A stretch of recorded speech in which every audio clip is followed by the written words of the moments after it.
And of course, to everybody who came here today, mga kabayan. One of you here, so big atmosphere is special. Ito yung my first title na sa 20 Kagulat World, buong Europe ginulat. Alexandra Alexayala, ang 20 anyos na tennis prodigy mula sa Pilipinas, ay gumawa ng kasaysayan matapos masungkit ang unang WTA 125 singles title ng isang Filipina sa Guadalajara Open.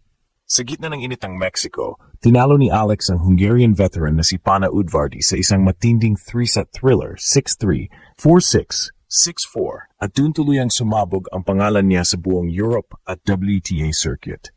Hindi ito basta panalo. Ito ang panalo ng bagong era para sa Pinoy tennis. Sa bawat rally, sa bawat sigaw ng come on, nakita ng mundo ang maturity ni Alex. Kalmado sa pressure, matatag sa defense, at agresibo sa baseline. Mula sa pagiging junior Grand Slam champion, ngayon ay full-fledged pro na siyang kayang lumaban sa mga world-class players sa loob ng court. Isang tagumpay na nagbura ng stereotype na ang mga Pinoy puro puso lang dahil ngayon may sistema,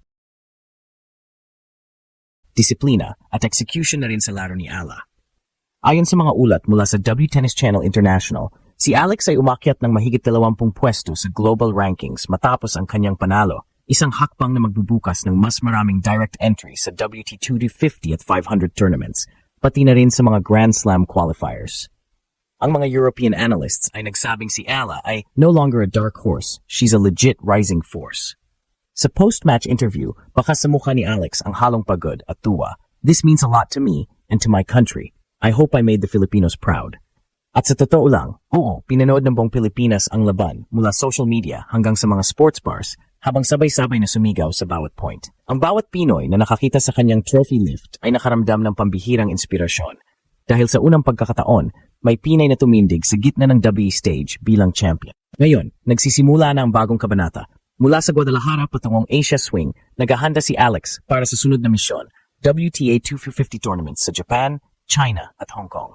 At kung ganyan ang ipinakita niya sa Europe, walang duda, ang susunod niyang target ay Grand Slam main draw win, isang Pinay, isang racket at isang pangarap na gumising sa buong mundo.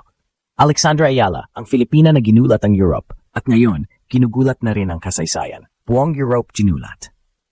Alexandra Alexayala, ang pride ng Pilipinas, ay tuluyang pumutok sa mapa ng world tennis matapos magwagi ng WTA 125 singles title sa Guadalajara Open, ang una sa kasaysayan para sa isang Filipina.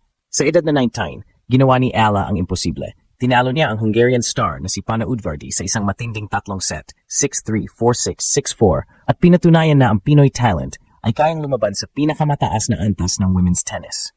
Ayon sa ulat ng WTA official site, ang tagumpay ni Ella ay hindi lamang makasaysayan, kundi simbolo ng pag-angat ng Asian tennis sa global stage. Dumaan siya sa mga ranked players. Kabilang na ang dating top 100 contenders bago makarating sa championship match. Sa final, makikita ang trademark composure ni Alex. Hindi siya bumigay kahit tinabla siya sa set, at sa decisive third, nagpakawala siya ng sunod-sunod na winners na nagpabago ng momentum.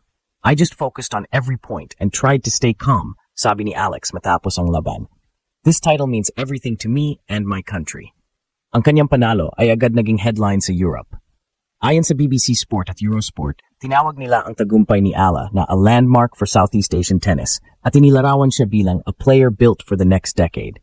Hindi lang ito panalo para sa sarili niya, ito ay panalo para sa Pilipinas, isang bansang bihira pang nakikita sa tennis spotlight. Sa mga social media platform, sumabog ang suporta.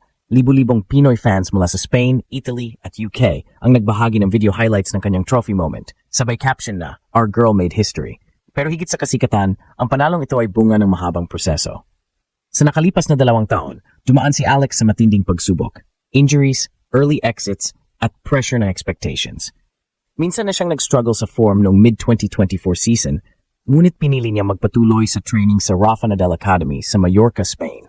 Doon siya nagpalakas, nagpalalim ng mental toughness at pinaghandaan ng transition mula junior champion patungong full-time professional.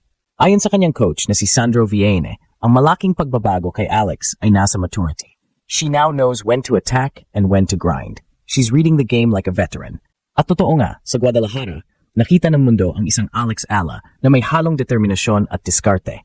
Hindi lang siya umaasa sa lakas o bilis, kundi sa tamang timing, placement, at mental control, mga katangiang makikita lang sa mga elite player. Habang tinatanggap ni Alex ang tropeo sa gitna ng palakpakan ng crowd, mararamdaman ang bigat ng sandali. Hindi lang ito medalya, ito ang bunga ng mga taong sakripisyo, pagkatalo at pananampalataya. Ang batang minsan lang pinanood sa junior tournaments,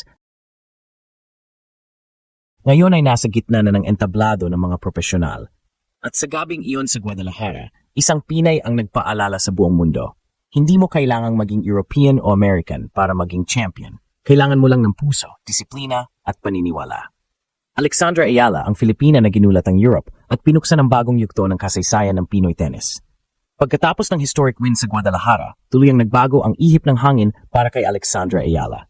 Mula sa pagiging underdog na laging kailangang mag-qualify o umasa sa wildcard entries, ngayon ay tinuturing na siyang legit WTA main draw contender. Ayon sa ulat ng Tennis Channel International, si Alex ay umakyat ng mahigit 20 pwesto sa world rankings.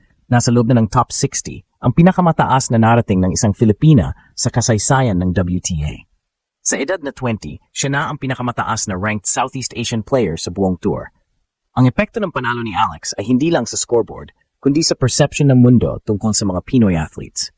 Ayon sa sports analysts sa Europe, Ayala plays with European precision and Asian discipline, a unique mix that can shake the WTA hierarchy.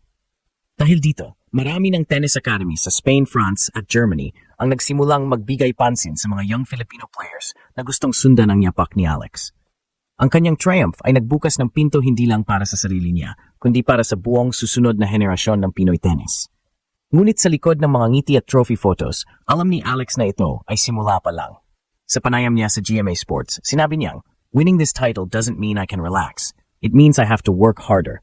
The goal is to sustain it and get better every match." Dahil pagkatapos ng Guadalajara, naghahanda na siya para sa Asian WTA swing, kung saan makakaharap niya muli ang mga matitinding kalaban, kabilang ang mga top 30 players sa Japan, Hong Kong at China. Dito susubukan ni Alex kung kaya na ba niyang panindigan ang bagong label na Rising Star of Asia. Ang kanyang coaching team sa Rafa Nadal Academy ay muling nagbalangkas ng mas advanced training cycle, morning conditioning, tactical court sessions, at mental drills na tinatawag nilang focus under fatigue.